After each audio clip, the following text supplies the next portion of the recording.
Welcome to the Mobile Home Park Mastery Podcast, where you will learn how to identify, evaluate, negotiate, perform due diligence on, finance, turn around, and operate mobile home parks. And now, here is your host, the fifth largest mobile home park owner in the United States, Frank Rolfe. Tech or trailers, which is the hottest sector of American investment? This is Frank Rolfe, the Mobile Home Park Mastery Podcast series. Wall Street Journal had an article a few days ago entitled, "Owners of Mobile Home Parks have trounced the broader market thanks to soaring house prices, NIMBYism, and tenants who can't move out." And they further go on to say that the stock of the Mobile Home Park REITs have hit as much as 4,100% increases since the housing crunch back in 2008. So what does this all mean? Does this mean that mobile home parks are now the newest thing? Are we like the high-tech thing? Are we hot? Or we just have our few minutes of fame and then go off into oblivion like the dot-com phase? Well, I think not. Let's break down first what the journal was saying about the industry and why suddenly it's hot. Number one, soaring housing prices. We all know the stats. The median home price in America is $200,000. The average house it's actually selling with a mortgage is more like $300,000 plus. The average apartment rent in the U.S. is over $1,200 a month. There simply is nothing in America today that's affordable for people to live in, and we all know that to be a fact. There's no exception to that anywhere you go in America. Even in small-town America, where I live, housing prices are still extremely high. So where do you go? If you're a new household formation, if you're down on your luck, if your career has never really blossomed, if you just like living small, where do you go? Where can you go that's affordable? And the answer is the only option, which is not subsidized by the government, are mobile home parks. We offer you the ability to not have no neighbor knocking on your walls or ceiling, to have your own yard, to have the ability to park by your front door, and to have that all-important sense of community. And on top of that, to be a homeowner. Apartments can never offer this, not in a million years. And apartments can't even offer a lesser product than what we offer at an affordable price. For them to get the prices down where people can afford to pay it, they have to rely on a thing called Section 8 and other governmental subsidies. We don't require any of that. So to the journal's first point about the fact that soaring housing prices is making affordable housing a hot topic, of course, you have to agree. There's no question that affordable housing is a big deal in America right now, where prices have gotten so completely out of hand. The next item, NIMBYism. Is that true? Is that short-term? No. NIMBYism stands for not in my backyard. What it means is that you can't build mobile home parks anywhere in America for the most part for the last half century. People don't want them in their neighborhood. They don't want them next door to their home. They don't even want them in the general community at large. Why is that? Well, most Americans have a terrible stereotype of people who live in mobile home parks. They assume that those who live in mobile home parks are undesirable on a variety of fronts, but one of the most politically correct ones they can come up with is simply the fact that mobile home park people are not high wage earners and therefore are going to drag down the general feel of the community because they don't make lots of money, they don't drive fancy cars, they don't spend lots of money in fancy shops or restaurants. And of course, most of that is true, but there's other things at play. It is very true if you look on a site such as Zillow and you look at single-family home prices next to mobile home parks, you'll see those homes nearest the park decline in value to as much as 50% less than those that are just a couple blocks away. So that stereotype is more than just a mental feeling. It's a financial impact that trailer parks have had on housing. And since most people are aware that their home value will go down with a mobile home park nearby, they, of course, very aggressively stop any such rezoning from ever happening. On top of that, people don't want to have mobile home parks in their general area from a city hall perspective because they lose lots of money for them. If you take a typical mobile home park, and let's say that mobile home park has a large number of families with children, and you look at the cost of educating those kids in public school, here's how the numbers break down. It's about $8,000 a year minimum to educate somebody. And if you've got two kids in that house, that's $16,000 a year of education cost. But the property tax on a mobile home, which may be valued as lower as $5,000 or $10,000, might be only $50 to $100 per year in property tax.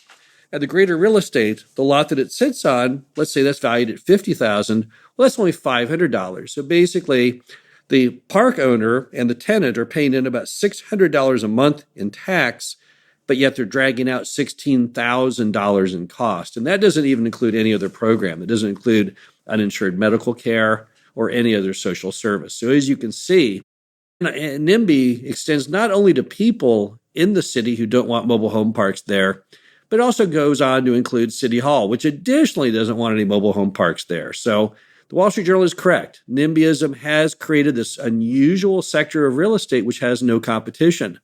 So you can buy a mobile home park safely in any community, and you'll never find a new one going in to compete with you. And that's fantastic if you own mobile home parks. So they're correct on that one too. Finally, they declared that it's a great source of investment because tenants can't move out. Well, gosh, I've heard that before. Let me think. Was that my Waffle House quote from Bloomberg? Oh, not quite a decade ago? Gosh, I think it said the same thing. For those who don't know my Waffle House quote, that's where I explained to the reporter from Bloomberg why mobile home parks have a lower default rate on their loans than restaurants do. In a restaurant, you open the doors, you never know who will come in. But in a mobile home park, you know every day who will be there. So I said it was like a restaurant. In fact, I said where it was like a Waffle House where the customers are chained to the booths. Well, perhaps I should have used a more upscale restaurant establishment in that description. Maybe, I don't know why it caught on with such fervor. I guess because people thought it was me saying badly of residents of Waffle Houses. I'm not really sure. But the bottom line is the Wall Street Journal agreed with the exact same item. They just didn't put a Waffle House in it and simply said tenants can't move out. It's simply a fact. Mobile homes are not mobile. They have not been mobile really in a wide scale since the early 70s, but definitively in 76 when HUD took over and changed the name from mobile home to manufactured home because they were no longer mobile. They were too big. 98% of all mobile homes never make it to the second destination. They only go to the first one from the factory and they stop. Yes, they're delivered on wheels, but no, they're not meant to be pulled down the highway behind your car. They're not recreational vehicles. So yes, tenants who can't move out is very, very important to the mobile home park owner. Now, not because it gives him, therefore, a right to do whatever he wants. Customers can always leave. They just can't move their home. They can sell their home. They can rent their home. They can theoretically pull their home out if it is able to be moved. But no, mobile homes are not mobile, and the name never implied that they were since 1976. Reality check, that's a long time ago. That's about 44 years ago. So for 44 years, the word mobile home was eradicated from the product.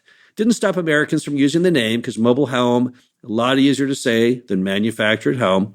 So the name stuck, but the reality changed. And although the homes in the olden days, back in the 50s and the 60s, back in the days of Lucy and Ricky and the long, long trailer on that feature-length film, the homes simply can't move anymore. And so, yes, the homes can't move. Since the homes can't move, due to the demand we just discussed for affordable housing, you're always going to find a resident for that home, which means you'll always have income coming in on that lot. So those were the three reasons the Wall Street Journal liked the industry: high home prices, the fact you can't build parks anymore, and the fact that the residents can't really move their trailer out. Not that they can't move out. Sure, they can leave anytime they want like anyone else. But as long as the mobile home is there, as long as the demand is there, you'll have a new tenant come right back in and start up that lot rent again. So therefore, are mobile home parks in? Are we just like tech stocks? Well, I say not, for a couple key reasons. Number one, we are an income stock. Most of those tech stocks that have run up huge amounts, they are not doing that based on earnings. They're doing it based on speculation.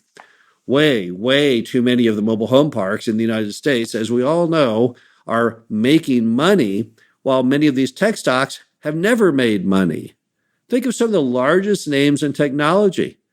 Have they ever made money? Tesla?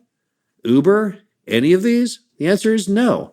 They haven't made any money. People are speculating on the future. They're betting that someday they'll make money.